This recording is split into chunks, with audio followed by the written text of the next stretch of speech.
Selling में हमें ये तो मालूम है कि पैसे कैसे कमाने हैं, लेकिन उस पैसे को मैनेज कैसे किया जाता है इसकी एजुकेशन अक्सर हमें नहीं दी जाती। लेकिन इस इंटरव्यू में वो एजुकेशन मिलेगी, बशर्ते आप लास्ट तक बने रहें। दोस्तों नमस्कार, आदाब, सत श्री अकाल। चैट विद सुरेंद्र वत्स के नए एपिसोड में आप सबका बहुत बहुत स्वागत है। आज हमारे मेहमान मुंबई महाराष्ट्र से हैं, मेरे बहुत अच्छे मित्र जिन्होंने 24 सालों से डायरेक्ट सेलिंग इंडस्ट्री की अलग अलग रूप में सेवा की है। आइए मिलके स्वागत करें। स्टेन सरावो सर हमारे मेहमान हैं। स्टेन सर, बहुत बहुत स्वागत है चैट विद सुरेंद्र वत्स में। थैंक यू वेरी मच, बहुत बहुत धन्यवाद। चैट विद सुरेंद्र वत्स के इस एपिसोड में पार्टिसिपेट करने के लिए आपने बुलाया, ये हमारा डेफिनेटली सौभाग्य है और बहुत अच्छा लग रहा है। आपका बहुत बिजी रहता है स्टेन सर शेड्यूल, मतलब इतनी मेहनत करते हैं आप। उसको देख के कई बार मुझे ऐसा लगता है आपका शेड्यूल देख के कि नहीं यार, मुझे लगता था मैं बहुत काम कर रहा हूँ, लेकिन स्टेन सर को देख के लगता है कि कहाँ से आती है इतनी एनर्जी। क्या बचा हुआ है ऐसा जो ये कि यार अभी तो कुछ हुआ ही नहीं है? नहीं, डायरेक्ट सेलिंग में जो 24 साल लोगों के साथ रह के इस इंडस्ट्री के साथ एक लगाव हो चुका है और एक पैशन है, और ट्रैवल मुझे बहुत अच्छा लगता है। लोगों के बीच में रहना और लोगों के साथ उनकी ज़िंदगी को समझना, उनके चैलेंजेस क्या है समझना, और मेरी तरफ से अगर कुछ कंट्रीब्यूशन हो सकता है तो वो अगर करना मुझे बहुत अच्छा लगता है। तो इसके लिए मैं प्रेफर करता हूँ कि जब भी मौका मिले लोगों के बीच में रहने का, तो मैं इवेंट्स हो, ट्रेनिंग प्रोग्राम्स हो, तो मैं ट्रैवल करता रहता हूँ। और ऐसा नहीं है कि मतलब आप भी इस इंडस्ट्री के एक भीष्म पितामह तो आपको बोलते ही हैं, लेकिन आपसे भी हम लोग प्रेरणा लेते हैं, और बहुत सारे ऐसे लोग हैं जो इंडस्ट्री के लिए बहुत कुछ कर रहे हैं। तो सभी लोगों की प्रेरणा से जो कुछ हमारे से हो सकता है डेफिनेटली हम लोग करते हैं। That's great sir, thank you so much Stan sir. आपकी लाइफ जर्नी से शुरुआत करते हैं स्टेन सर। बिल्कुल। मेरी पैदाइश मुंबई में हुआ, तो मुंबई महाराष्ट्र में मेरा जन्म हुआ। लेकिन हम लोग बेसिकली मैंगलोर सिटी कर्नाटक के हैं। तो मेरी पढ़ाई वहाँ पर हुई, और मेरी पढ़ाई कन्नड़ मीडियम में हुई। ओके। तो वो पढ़ाई करने के बाद में मैं फिर करीबन 5 साल वहाँ पे मैंने काम किया। मैंने 10th के बाद में, 12th के बाद में मैंने ग्रेजुएशन किया, बीएससी किया मैंने। तो बीएससी के बाद में, हालांकि मैंने बीएससी किया, लेकिन मेरा दिलचस्पी थोड़ा क्रिएटिव राइटिंग या जर्नलिज्म या पत्रकारिता में थोड़ा ज़्यादा थी। तो इसके लिए मैंने डिप्लोमा इन जर्नलिज्म किया, और प्रिंट मीडिया में, क्योंकि सोशल मीडिया और इलेक्ट्रॉनिक मीडिया उतना स्ट्रॉन्ग नहीं था तभी, तो प्रिंट मीडिया से मैंने मेरी करियर की शुरुआत की एज एन एम्प्लॉय। और weekly magazine, monthly magazine, daily newspaper, ऐसे अलग अलग पब्लिकेशन में मैंने काम किया। और उसके बाद में मैंने I shifted to Mumbai. So Mumbai में शिफ्ट होने के बाद में, जब भी मैं as a senior sales manager एक रेप्यूटेड पब्लिकेशन के साथ काम कर रहा था, तो अचानक बाय कोइंसिडेंस मेरी परिचय हुई डायरेक्ट सेलिंग इंडस्ट्री के साथ। तो एक सैटरडे, एक शनिवार के दिन मैंने प्रेजेंटेशन देखा एक बिज़नेस का, और काफ़ी एक्साइटेड था, रात को पूरा सोया नहीं। और संडे जाके मैंने, तभी तो मेरे पास कंप्यूटर भी नहीं थे, लैपटॉप कंप्यूटर था नहीं, तो साइबर कैफ़े में जाके मैंने जो वेबसाइट जो दिया था उसको मैंने स्टडी किया। काफ़ी क्वेश्चंस मेरे थे, मैंने नोट डाउन किए, और मैंने एक ऐसा सोचा कि अगर इस क्वेश्चंस के मुझे सही ईमानदारी से जवाब मिलेंगे, हो सकता है कि मैं इस इंडस्ट्री में इस बिज़नेस को लेके कुछ करियर स्टार्ट करूं। तो संडे ही वो दिन मैंने, जो मेरे अपलाइन थे, हालांकि वो ऑस्ट्रेलिया से थे, तो उनसे मैंने जाके मेरे सवाल पूछे। तो जब सवाल के जवाब मैंने हालांकि 20 सवाल लिखे हुए थे, लेकिन 8 सवाल पूछने तक वो 20 सवाल के मुझे जवाब मिल गए थे। तो मैंने सीधा मंडे जाके रेजिग्नेशन लेटर लिख लिया, और फुल टाइम डायरेक्ट सेलिंग पहले दिन से ही। वाह, कौन से साल की बात है ये 2000 की बात है। अच्छा, okay. 2000 in the month of May 2000। Okay. So ऐसे में मेरी डायरेक्ट सेलिंग इंडस्ट्री में शुरुआत हुई। तो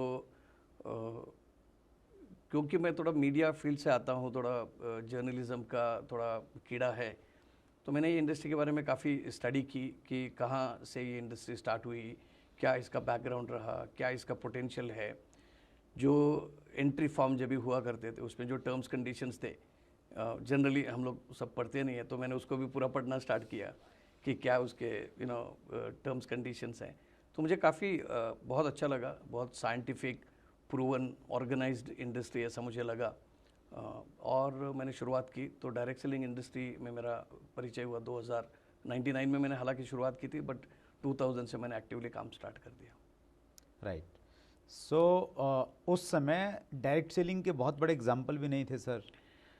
उस समय ऐसी कौन सी चीज़ थी कि आपने इतना बड़ा डिसीजन लिया कि आप नौकरी को छोड़ के फुल टाइम डायरेक्ट सेलिंग में आएंगे? मैंने जो 2000 में फुल टाइम करने के पहले एक मशहूर कंपनी है जो इंडिया में काम कर रही थी, उसके मीटिंग में मैं गया हुआ था। अच्छा। जो मीटिंग में जैसे मैंने एंट्री किया वहाँ पर, तो मुझे बहुत अच्छा लगा, क्योंकि पूरे सूट टाई के साथ लोग थे और काफ़ी प्रोफेशनल लोग थे मुंबई सिटी में, और मैं मतलब 20s में था मेरे।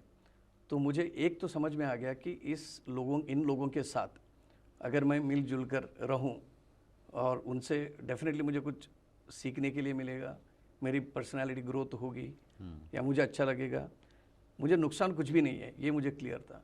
तो मैं वो मीटिंग में लगातार जाने लगा, और वो कंपनी में मैंने एंट्री भी ली, मैंने मेंबरशिप फॉर्म भरा, जो भी शुरुआत करना मतलब जो तरीका है। लेकिन मैं पढ़ता रहा, ऑब्जर्व करता रहा, और उसके बाद में दूसरी और एक कंपनी थी, वो कंपनी में भी एक मीटिंग में मैं गया बिना ये जान के कि ये भी एक डायरेक्ट सेलिंग कंपनी हो सकती है। ओके। तो मैं जब गया तो मुझे ऐसा लगा कि इस कंपनी में और जो पुरानी जो कंपनी के साथ जो मीटिंग मैंने किया था, तो वो दोनों कंपनी को जब मैं कंपेयर किया तो काफ़ी सिमिलर बातें मुझे लगी। जो उनका प्रेजेंटेशन करने का तरीका है, जो बातें मतलब ट्रेनिंग दिया जा रहा था, तो मुझे ऐसा लगा कि ये कोई एक कंपनी नहीं है, ऐसी बहुत सारी और कंपनियां हैं। तो तब जाके मुझे ऐसा एहसास हो गया कि ये शायद एक कंपनी की बात नहीं है, तो ऐसी बहुत सिमिलर कंपनी है। तो डायरेक्ट सेलिंग एक इंडस्ट्री है और इसमें बहुत और कंपनियां काम कर रही हैं। तो धीरे धीरे मुझे ऐसा लगा। तो पहले 6 महीना 7 महीना मैंने लगातार जो भी मीटिंग्स हुआ करती थी वो मैंने अटेंड किया। और उसके बाद में जैसे मैंने कहा कि जब एक दूसरी कंपनी आई थी, वो कंपनी में मैंने सोचा कि एक कंपनी में मैं मेरा करियर बना सकता हूँ, तो जाके मैंने तो पहले नॉलेज था आपको, उस नॉलेज की वजह से कॉन्फिडेंस आया कि yes you can do that. Stan sir, आपने बहुत सारी अलग अलग भूमिकाओं में, अलग अलग रोल में डायरेक्ट सेलिंग में काम किया है। पहले एज ए डायरेक्ट सेलर काम किया? बिल्कुल। सो आई स्टार्टेड, मैंने शुरुआत की as a direct seller. So like normal distributor में भी 20s में। कितने साल तक? तो मैंने पहले 3 साल काम किया। पहले 1 साल मैंने जो कंपनी में काम किया वो यूएसए की कंपनी थी, तो 1 साल में वो फेमा फेरा के चक्कर में वो कंपनी बंद हो गई। ओके। तो हमको काफ़ी सदमा लगा, काफ़ी शॉक लगा। और तभी डायरेक्ट सेलिंग इंडस्ट्री में कोई भी अगर कंपनी बंद होती है तो वो फेज़ आज जैसा नहीं है। आज कंपनियां बंद हो जाती है तो बहुत ज़्यादा लोगों को मतलब शॉक नहीं लगता है, क्योंकि ये थोड़ा सा नॉर्मल सा हो गया है। लेकिन तभी काफ़ी इमोशनली हम लोग जुड़े थे, और जो एक तरीके से जो एक वातावरण था वो काफ़ी इमोशनल था, काफ़ी डिस्टर्बिंग था। तो इसके लिए मैंने ये सोचा कि मैं मीडिया फील्ड से हूँ, प्रिंट मीडिया फील्ड से हूँ, तो इसके लिए मैं मीडिया फील्ड में वापस जाऊँगा। लेकिन हम लोगों ने करीबन तभी 10,000 लोगों का एक टीम बनाया था करीबन 8-9 महीने में। अच्छा। तो उनमें से सभी लोगों ने ये बता दिया कि नहीं, हम लोगों ने जो बहुत अच्छी ट्रेनिंग सपोर्ट सिस्टम बना ली है, तो आपको लीड करना पड़ेगा। तो कोई ऐसी और कंपनियां हैं तो उसको हम लोग देखेंगे और हम लोग उसके साथ जुड़ेंगे। तो हम लोगों ने दूसरी कंपनी ज्वाइन की, तो वो कंपनी को भी करीबन 2-2.5 साल किया हम लोगों ने। तो पहले 3-3.5 साल कंपनी में एज ए डिस्ट्रीब्यूटर काम करने के बाद जो दूसरी कंपनी भी ऑलमोस्ट क्लोज होने के कगार में आ गई थी, क्योंकि तभी काफ़ी प्रोडक्ट रेंज बदल गई थी, फिजिकल प्रोडक्ट्स आ गए थे। तभी 2000-2001-2 में वर्चुअल प्रोडक्ट्स भी चलते थे। तो तभी मुझे ऐसा लगा कि ये बहुत अच्छी इंडस्ट्री है, भारत देश में आर्थिक और सामाजिक क्रांति लेके आ सकता है। लेकिन इंडस्ट्री को लोग समझ नहीं पाए थे सही तरीके से, बहुत सारे एक्सपेरिमेंट्स हो रहे थे, लोगों को ऐसा लगता था कि ये कुछ मनी स्पिनर्स हैं। तो तब जाके मेरा थोड़ा रोल में चेंज कर दिया, and then I became as a business consultant. Okay. तो ये कंसल्टेंट के दौरान पहले मैंने एक किताब लिखी। एक किताब में मैंने कि डायरेक्ट सेलिंग इंडस्ट्री क्या है, इसके क्या टर्म्स कंडीशंस हैं, क्या इसके यूनिक सेलिंग पॉइंट्स हैं, क्या सामाजिक आर्थिक क्रांति ये लेके आ सकता है, तो इसके बारे में मैंने इस किताब में लिखा। राइट। एक मैगज़ीन भी मैं पब्लिश कर रहा था और मैं शायद इसको क्लेम करूंगा कि इंडिया की डायरेक्ट सेलिंग इंडस्ट्री की पहली मैगज़ीन है, उसका नाम था सोहो। कौन से साल में स्टार्ट ये किया? हुआ 2004 में। अच्छा, ओके। ठीक है, स्मॉल ऑफिस होम ऑफिस इसका नाम था कि घर से क्या क्या बिजनेसेस आप कर सकते हैं। तो तभी वर्क फ्रॉम होम कोई बहुत ज़्यादा प्रचलित था नहीं और उसको लोग सस्पेक्ट करते थे कि भाई घर से कोई काम कर रहा है तो मतलब इसका या तो नौकरी छूट गई है या बिजनेस चल नहीं रहा है, तो घर से काम कर रहा है। अभी माहौल चेंज हो गया। तो ये मैंने किया और उसके बाद में I was a consultant to a couple of companies. उसके बाद में फिर मुझे लगा कि डायरेक्ट सेलिंग इंडस्ट्री में कंपनियों की बातें हो रही थी लेकिन इंडस्ट्री की बातें थोड़ी कम हो रही थी, क्योंकि इंडस्ट्री तभी संगठित नहीं थी। तो मैंने फिर एज अ डिस्ट्रीब्यूटर काम कर दिया। तो 2009 तक एज एन इंडिपेंडेंट डिस्ट्रीब्यूटर काम कर लिया। उसके बाद में I was an CEO for a couple of companies, जहाँ पे मैंने बिजनेसेस को सेटअप किया जो तभी फिजिकल प्रोडक्ट्स थे। और उसके बाद में एज अ एंटरप्रेन्योर एक कंपनी मैंने स्टार्ट कर दी और उसमें एक यूनिक साइंटिफिक प्रोडक्ट था। तो ये प्रोडक्ट को डायरेक्ट सेलिंग के ज़रिए लोगों तक पहुंचाने के लिए हम लोगों ने सोचा कि ये सही रास्ता है। तो एज एन एंटरप्रेन्योर, और ये एक वैरायटी ऑफ एक्सपीरियंस है, उसको सबको साथ में मिला के एज अ बिजनेस कोच। सो ये अलग अलग रोल में काम करने का मौका मिला मुझे। आपने कई सारे भूमिकाएं निभाई डायरेक्ट सेलिंग में। अभी आप एक ट्रेनर के रूप में इंडस्ट्री की सेवाएं दे रहे हैं। एक प्रश्न लेता हूं मैं, इससे रिलेटेड एक प्रश्न है Stan sir. Why does most of direct sellers become trainer after direct selling and left their direct selling business? They can pursue their training along with business. Ajay Kumar का प्रश्न है ये। तो ये बहुत इंटरेस्टिंग सवाल है और मुझे ऐसा लगता है कि हर एक की अपनी खासियत है, अपनी एक ट्रेड्स हैं, अपनी स्ट्रेंथ्स हैं। तो जैसे अभी IPL चल रहा है, तो रोहित शर्मा हमारे जो कैप्टन हैं इंडिया के, तो उन्होंने एज ए बॉलर अपना करियर स्टार्ट किया था, लेकिन today is not known as a bowler but then is a renowned batsman और very good captain also. Same way Ravichandran Ashwin हैं, वो एक बैट्समैन के तौर पे उन्होंने अपना करियर स्टार्ट किया था, लेकिन today he is renowned top spinner हैं। सो डायरेक्ट सेलिंग इंडस्ट्री में लोग उत्साह के साथ इस इंडस्ट्री में आते हैं, लेकिन थोड़े समय तक काम करने के बाद में शायद उनको अपनी ट्रेड्स क्या हैं, कि कहाँ पे वो ज़्यादा रोल मतलब कहाँ सूट होते हैं, वो उनको पता चल जाता है। तो उसकी वजह से अगर कोई डायरेक्ट सेलिंग इंडस्ट्री में एंट्री होने के बाद में अगर उनको लगा कि मेरी सेवाएं बहुत अच्छी तरीके से एज ए ट्रेनर दे सकते हैं, मुझे नहीं लगता है कि उसमें कोई प्रॉब्लम है। And India is like 140 crore के लोग हैं, उसमें हम लोग conservative figure organised unorganised sector में भी लेंगे तो कम से कम 10% लोग तो डायरेक्ट सेलिंग इंडस्ट्री से इनडायरेक्टली डायरेक्टली जुड़े हुए रहेंगे। तो अगर 14 करोड़ लोगों की भी अगर बात करेंगे तो इंडिया में तो हमको बहुत ट्रेनर की ज़रूरत है और अभी वो ट्रेनर्स उतने हैं नहीं हैं। तो ट्रेनिंग का ये मतलब नहीं भी हुआ कि अब माइक पकड़ के कुछ भी बोल दें। तो आई थिंक क्वालिटी ट्रेनिंग की ज़रूरत है। Direct selling is all about skills. आपके कला कौशल अगर बहुत स्ट्रांग नहीं है तो हम लोग हमारी मतलब संख्या को बढ़ा सकते हैं, लेकिन क्वालिटी उसमें आने के लिए हमको क्वालिटी ट्रेनर की ज़रूरत है। मैं तो वेलकम करूंगा कि अगर डायरेक्ट सेलिंग इंडस्ट्री की अच्छी तरीके से पहचान होने के बाद में अगर people want to serve as trainers तो उनके लिए डेफिनेटली वेलकम है। आज हम लोग पैन इंडिया में देखते हैं तो बहुत गिने चुने ट्रेनर्स हैं जो एस्टैब्लिश्ड हैं, और ट्रेनर भी मतलब टेम्पररीली एक शॉर्ट टर्म के लिए ट्रेनर बन सकते हैं, लेकिन अगर आपकी कंटेंट में दम है, आपकी डिलीवरी बहुत अच्छी है और बहुत ऑनेस्टली और ईमानदारी के साथ अगर इंडस्ट्री में काम कर रहे हैं तो training could be a very fulfilling profession. और उसमें भी जिम्मेदारियां या उसका भी उनका भी रास्ता इतना आसान तो है नहीं है, तो बहुत कठिन काम है। तो ट्रेनर के लिए वेलकम है अगर बनना चाहते हैं तो। लेकिन बहुत ऐसी कंपनियां भी हैं जहां पर बहुत अच्छे ट्रेनर एक कंपनी के साथ जुड़ के भी काम कर रहे हैं।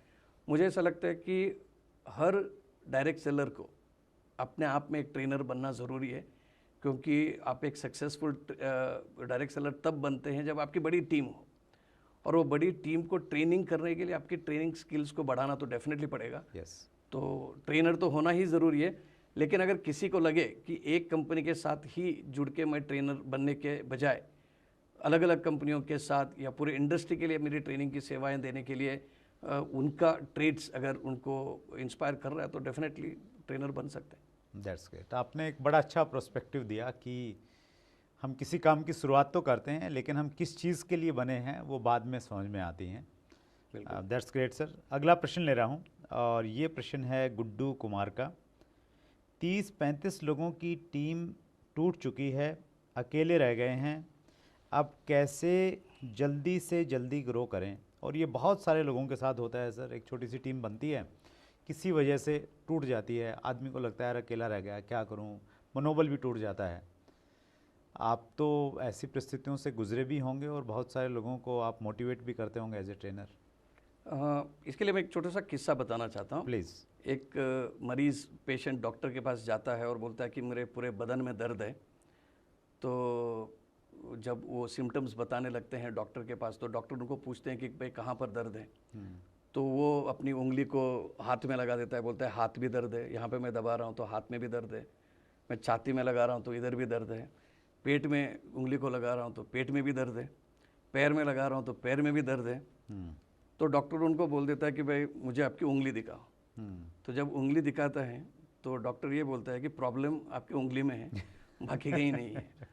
तो कई बार ऐसा होता है कि जब टीम टूट जाती है या कुछ चैलेंजेस आते हैं तो हम लोग एक्सटर्नल चीज़ों के ऊपर बहुत ज़्यादा ध्यान देते हैं कि इस वजह से टीम टूटी हुई है। तो मुझे ऐसा लगता है कि एक सिंपल फिलॉसफी ऑफ लाइफ ये है कि जब भी कुछ भी चैलेंजेस आते हैं या कुछ भी कठिनाइयाँ आते हैं तो हमको इंट्रोस्पेक्शन करना चाहिए, आकलन करना चाहिए कि भाई मेरे में क्या ऐसी कमी रह गई उसकी वजह से टीम टूटी है। हो सकता है कि जेन्युइन कंपनियों के प्रॉब्लम्स हो, प्रोडक्ट के प्रॉब्लम्स हो, ट्रेनिंग सपोर्ट सिस्टम के प्रॉब्लम्स हो, या कुछ वैयक्तिक अनबन होने से भी टीम टूटी रहेगा, उसके मल्टीपल रीजंस हो सकते हैं। लेकिन इस सिचुएशन में मुझे ऐसा लगता है कि अगर टीम टूट गई है तो उसको जोड़ने में या उसको साथ में बांध के रखने के लिए हमको अपने आप को मजबूत करना पड़ेगा, हमारे स्किल सेट को बढ़ाना पड़ेगा। तो इसके लिए हमको देखना पड़ेगा कि कौन से एरिया है जहाँ पर मैं इम्प्रूव करूँ। अगर टीम बहुत अच्छा चल रहा है, सब कुछ ठीक ठाक है, तो आप एक्सटर्नल देखिए और उसकी क्रेडिट जो लोगों को दे दीजिएगा, कंपनी को, प्रोडक्ट्स को, प्लान को, सपोर्ट सिस्टम को, या पूरे इंडस्ट्री में आज जो ऑर्गेनाइज्ड होके जो एक एफर्ट चल रहा है कि इंडस्ट्री को एक रेप्यूटेड मजबूत ऑल्टरनेटिव करियर बांधने के लिए करना है, वो करने के लिए करना है। तो मैं इसमें नहीं जाऊंगा कि भाई क्या क्या करने से टीम को आप फिर बांध सकते हैं, लेकिन आई थिंक ब्रॉडली मैं ये बता दूंगा कि हमको इंट्रोस्पेक्शन करना पड़ेगा और हमारे स्किल सेट्स को, हमारी जो कमियां हैं तो उसके ऊपर वर्क करेंगे तो टीम आपके साथ डेफिनेटली लगा रहेगा।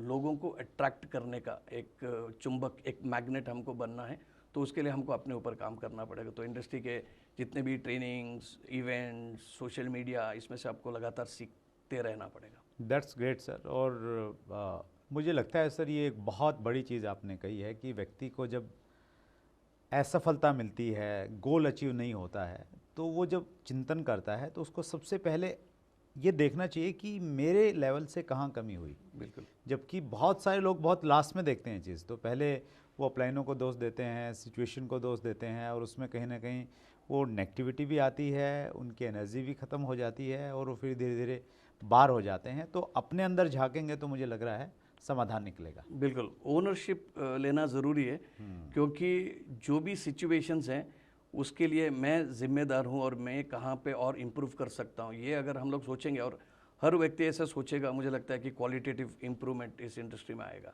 नहीं तो ब्लेम गेम चलता रहेगा कि ये हुआ, वो हुआ, इसकी वजह से हुआ, उसकी वजह से हुआ, उसका कोई एंड नहीं है, कोई लॉजिकल कंक्लूजन नहीं है। राइट। आप तो बहुत लंबे समय से इंडस्ट्री में हैं स्टैन सर, आपने देखा होगा कि इंडस्ट्री में जो लीडर्स हैं, ठीक ठाक से इनकम है या इनकम नहीं भी है तो एक नाम है, वो दूसरी कंपनी में शिफ्ट कर जाते हैं और उससे परेशानियां होती हैं ग्राउंड लेवल पे बहुत सारी। तो उसी से संबंधित एक प्रश्न है रोयल रंजन का। टॉप लीडर्स जब कंपनी छोड़ दें उसके बाद अपने डाउनलाइन को कैसे समझाएं कि ये कंपनी अच्छी है? क्योंकि वो लोग बोलते हैं कि भाई मैंने तो इसलिए छोड़ा, इस कंपनी में ये इश्यूज हैं। बिल्कुल, जो भी कंपनी छोड़ के दूसरे बिजनेस में, दूसरे कंपनियों में, दूसरे प्रोजेक्ट में लग जाते हैं, वो अपने प्रीवियस कंपनी जिसके साथ जुड़े हैं वो डेफिनेटली उनकी बुराई, उनके नेगेटिव पॉइंट्स को तो हाईलाइट करेंगे। परेशानी होती है, ऑफ कोर्स होती है, डेफिनेटली होती है, लेकिन मैं सोचता हूँ कि इस सिचुएशन में जो लीडर्स बचे हुए हैं या जो लीडर छोड़ के गए हैं, उसके इमीडिएट जो लोग हैं, उनके लिए एक सुनहरा मौका भी है, एक अपॉर्चुनिटी भी है अपनी लीडरशिप को दिखाने की। और अगर कंपनी के फंडामेंटल सही हैं, प्रोडक्ट सही है, जो भी स्टैट्यूटरी कॉम्प्लायंसेस है, गवर्नमेंट के रेगुलेशंस है, उसको फॉलो करके अगर कंपनी कर रही है काम, तो आई थिंक वो कंपनी का रिप्रेजेंटेशन बहुत कॉन्फिडेंस के साथ अपने टीम के साथ कर सकते हैं। तो इसके लिए हमारे फिर कम्युनिकेशन स्किल्स बढ़ाने पड़ेंगे, लीडरशिप की क्वालिटीज़ को अच्छी तरीके से दर्शाना पड़ेगा, ऑब्जेक्शन हैंडलिंग स्किल्स जो इस इंडस्ट्री में बहुत ज़रूरी है, इसको पूरा मतलब यूज़ करना पड़ेगा। और I think communication is the key. कोई भी ऐसा इशू नहीं है कि जो संवाद के साथ, कम्युनिकेशन के साथ सुलझा नहीं जा सकता है। तो लोगों को इकट्ठा करके उनका कई बार ऐसा भी हो सकता है कि लोगों ने कंपनियां छोड़ने के लिए कंपनी कारण नहीं है, कोई वैयक्तिक अनबन भी हो सकती है और कुछ मल्टीपल रीज़न हो सकता है, या हो सकता है कि कंपनी के और आपके बीच में जो विजन का मैच नहीं हो रहा है, या बेहतर प्लेटफॉर्म देखने के लिए लोग शिफ्ट करते हो, तो कुछ भी हो सकता है। लेकिन आई सी कि ये एक अपॉर्चुनिटी है अपनी लीडरशिप को दर्शाने का। जैसे कि सचिन तेंदुलकर के बाद में विराट कोहली आ गए, विराट कोहली के बाद में और कोई आएंगे, ऋषभ पंत आएंगे और कुछ आएंगे। तो टैलेंट को उजागर करने के लिए I think this is a test है।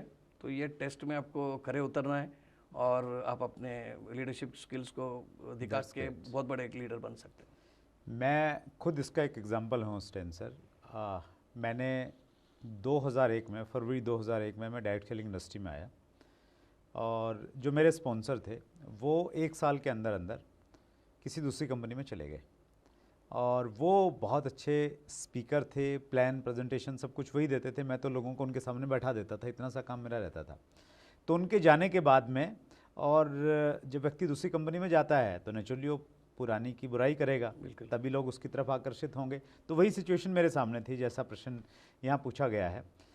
तो मेरा एक इमोशनल डिसीजन था उस समय, और वो डिसीजन ये था कि मैं बहुत सारे लोगों को बिज़नेस में ला चुका हूँ, वो मेरा चेहरा देख के जुड़े हैं, और मैं अगर छोड़ दूंगा तो उनको बुरा लगेगा, तो मैं इसी कंपनी में काम करूंगा जब तक ये कंपनी चलती रहेगी। तो मैं बहुत ज़्यादा समझता नहीं था, बहुत बड़ा मैं ये कहूँ कि मेरे पास बहुत बड़ा विज़न था, कुछ नहीं था, बस एक इमोशन था कि मैं लोगों को लेके आया हूँ, मैं छोड़ूंगा तो उनको अच्छा नहीं लगेगा, वो करना चाह रहे हैं तो मैं उनके साथ में खड़ा हूँ। और इसी वजह से मैंने बोलना भी सीखा, इसी वजह से कहीं ना कहीं लीडरशिप भी डेवलप हुई, और कुछ परिस्थितियाँ ऐसी बनी कि उस घटना के लगभग 1 साल के बाद हमारे स्टेट के जो सबसे सीनियर लीडर थे वो कंपनी छोड़ के दूसरी कंपनी में चले गए। तो फिर मुझे लगा कि अभी थोड़ा और बड़ी रिस्पॉन्सिबिलिटी आ रही है, तो मैं उसके लिए तैयार हो गया। लगभग 1 साल के बाद में जो हमारे टॉप इंडिया लेवल के बड़े लीडर थे वो कंपनी छोड़ के चले गए। तो फिर मुझे लगा कि नहीं, अभी इंडिया लेवल की अपॉर्चुनिटी है, तो वो आपको उसमें दिखाई क्या देता है वो बहुत महत्वपूर्ण है। बिल्कुल, ये आपका मतलब जो रियल लाइफ एक्सपीरियंस आपने बता दिया। तो कंपनी से आना जाना ये सब इस इंडस्ट्री में पहले भी हुआ रहा है, मतलब होता रहा है, अभी भी हो रहा है, आगे भी होगा। तो आई थिंक ये फैक्टर को थोड़ा सा नज़रअंदाज करके अपने ऊपर रिस्पॉन्सिबिलिटी लेंगे और अपना टीम को साथ में रखेंगे तो डेफिनेटली एक बहुत अच्छी टीम और खड़ी हो सकती है। और जितने लोग कंपनी छोड़ के जा रहे हैं, तो कई सारे लोग और कंपनियां छोड़ के भी आपके पास भी आ सकते हैं। बहुत सारे नए लोग हैं इंडिया में, लाखों लोग ग्रेजुएशन होके करियर बनाना चाहते हैं, और अभी लोगों को ये कॉन्फिडेंस आ गया है कि डायरेक्ट सेलिंग इंडस्ट्री में ग्रेजुएशन के बाद में, फॉर्मल एजुकेशन के बाद में हम लोग करियर चूज़ कर सकते हैं। तो उसके लिए ऑफ कोर्स बहुत सारी चीज़ें पूरक हैं इसके लिए। तो आई थिंक चैलेंजेस डेफिनेटली इस बिज़नेस करते हुए बहुत सारे आएंगी, तो उसको इमीडिएटली सॉल्यूशन ढूंढना भी हमारी जिम्मेदारी है। That's great sir. स्टेन सर, अंतिम प्रश्न ले रहा हूँ। गौतम गंभीर का प्रश्न है, how to do money management direct selling में जब पैसा आता है तो लोग लग्जरी गाड़ी, शो ऑफ में थोड़ा ज़्यादा यकीन करते हैं, और बिजनेस है, डाउनफॉल आता है तो फिर मुश्किलें आ जाती हैं। कैसे मैनेज करें? मनी मैनेजमेंट मेरा डायरेक्ट सेलिंग इंडस्ट्री में एक बहुत फेवरेट सब्जेक्ट रहा है और उसके ऊपर मैं अभी काफ़ी ट्रेनिंग कर रहा हूँ। सो 3 चीज़ें हैं जो हम सभी लोगों को इस इंडस्ट्री में जानना ज़रूरी है कि आपके एसेट्स, आपके लायबिलिटीज़ और आपकी नेटवर्थ कैसे बढ़ाना। रॉबर्ट कियोसाकी मेरे पर्सनल फाइनेंशियल गुरु रहे हैं और उनका जो किताबें जो मैंने शुरुआती दौर में पढ़ी थी उसके आधार पर मैंने जो उनकी जो फ़िलॉसफी है उसको मैंने मतलब फॉलो की और मैं फाइनेंशियल भी कंफर्टेबल हूँ। एक चीज़ आपने जो जिक्र की कि हम लोग मतलब इस इंडस्ट्री में कर रहे हैं कि there is absolutely financial illiteracy है। आप पैसे कितने कमाते हैं वो इम्पॉर्टेंट नहीं है, आप पैसों को, कमाए हुए पैसों को कैसे मैनेज करते हैं और कैसे कितने पैसे बचाते हैं वो इम्पॉर्टेंट है। ये फाइनेंशियल एजुकेशन इंडस्ट्री में मुझे लगता है कि काफ़ी हद तक मिसिंग है, क्योंकि लोगों को, सब लोगों को ये बताया जा रहा है कि भाई पैसा कमाओ, पैसा कमाओ, पैसा कमाओ। लेकिन ये पैसा कमाने के बाद में जो भी आप पैसे कमाते हैं एज अ डिस्ट्रीब्यूटर, वो आपका ग्रॉस इनकम है। क्योंकि आप तो एक डायरेक्ट सेलिंग का बिजनेस चला रहे हैं, तो वो बिजनेस चलाने के लिए आपके ऑपरेटिंग एक्सपेंसेस भी हैं। तो वो ग्रॉस इनकम से आपके ऑपरेटिंग एक्सपेंसेस को माइनस करेंगे, जो इनकम बचता है वो आपका नेट इनकम है। अब ये नेट इनकम से फिर आपको कितना सेविंग करना है, कितना आपके डे टू डे एक्सपेंसेस के लिए करना है और कितना अपना पर्सनल डेवलपमेंट में यूज़ करना है, उसका भी परसेंटेज आपको डिवाइड करना पड़ेगा। डायरेक्ट सेलिंग इंडस्ट्री में बहुत सारे जो एसेट क्रिएशन के जो तरीके हैं उसके बारे में कोई एजुकेशन नहीं है, whether it is equity, real estate या आपके प्रेशियस मेटल्स, ज्वेलरी, ये एजुकेशन दिया ही नहीं जाता है। लोगों को ऐसा लगता है कि भाई जितने पैसे आ जाएंगे तो सबसे पहले तो लग्जरी गाड़ी लेंगे। अब लग्जरी गाड़ी इज़ अ डिप्रिशिएटिंग एसेट है, वो उसका कोई अप्रिसिएशन होता नहीं है। लेकिन ऑफ कोर्स उसको एसेट करके आप मान सकते हैं कि अगर वो आपके पैसों जेब में पैसा डालता है तो उसको कैसे आप यूज़ करते हैं इसके ऊपर है। वो अगर आपका बिजनेस बढ़ाने के लिए मदद करता है तो डेफिनेटली इट्स एन एसेट। लेकिन केवल शो ऑफ के लिए कि हाँ मेरे पास ये ब्रांड की गाड़ियाँ हैं करके क्लेम करने के लिए अगर ले रहे हैं तो it's not a very wise investment. तो पैसों को मैनेज किस तरीके से करना है इसके ऊपर बहुत नेशनल लेवल पे ट्रेनिंग की ज़रूरत है। और मनी मैनेजमेंट अगर वो एजुकेशन नहीं है तो इसकी वजह से लोग इमोशनली कि आज इतना पैसा आ गया तो आगे भी आने वाला है, इस कैलकुलेशन में अपने जितने कमाए हुए पैसों को खर्चा करेंगे और they will be staring at liability. तो बहुत सारे लीडर लोगों को हम लोग मिलते हैं तो वो क्लेम करते हैं कि मैंने 3 करोड़, 5 करोड़, 10 करोड़, 20 करोड़ कमाए हैं, लेकिन अब वो पैसे मतलब उनके पास लायबिलिटी है। तो वो क्यों है? क्योंकि फाइनेंशियल इलिटरेसी की वजह से उन्होंने पैसे खर्च कर डाले हैं, तो उनका प्रॉपर प्लानिंग नहीं किया हुआ है। तो ये ट्रेनिंग हम सभी लोगों को लेना ज़रूरी है। That's great. मेरे अपलाइन हमेशा सिखाते हैं सर हमें, वो कहते हैं कि जितना भी पैसा आपको मिलता है ना, उसमें से 10% आप निकाल लीजिए और निकालने के बाद उसको कहीं ना कहीं उसको इन्वेस्ट कीजिए। बिल्कुल। वो आप उसको सेविंग अकाउंट में मत रखिए, उसके लिए 2-3 ऑप्शंस हो सकते हैं। आरडी तो एक ऐसा सिस्टम हो गया, उसमें तो कम इंटरेस्ट मिलता है। तो अभी क्या चल रहा है, ये आपका म्यूचुअल फंड में आप डाल सकते हैं, SIP कर सकते हैं। तो वो बोलते हैं कि उतना आप ये मानिए कि अगर 5,000 आया है, 500 निकालिए, आप सोचिए कि आपको 4,500 ही आया है। 4,500 आता तो भी काम चलता ना। तो ये उनकी फिलोसफी है और आपने बहुत सही उसके लिए शब्द इस्तेमाल किया, वो है फाइनेंशियल इलिटरेसी है एकदम। इसको वो हिंदी में क्या बोलेंगे? आर्थिक अनक्षरता। हाँ, अनपढ़ता बोलने हैं।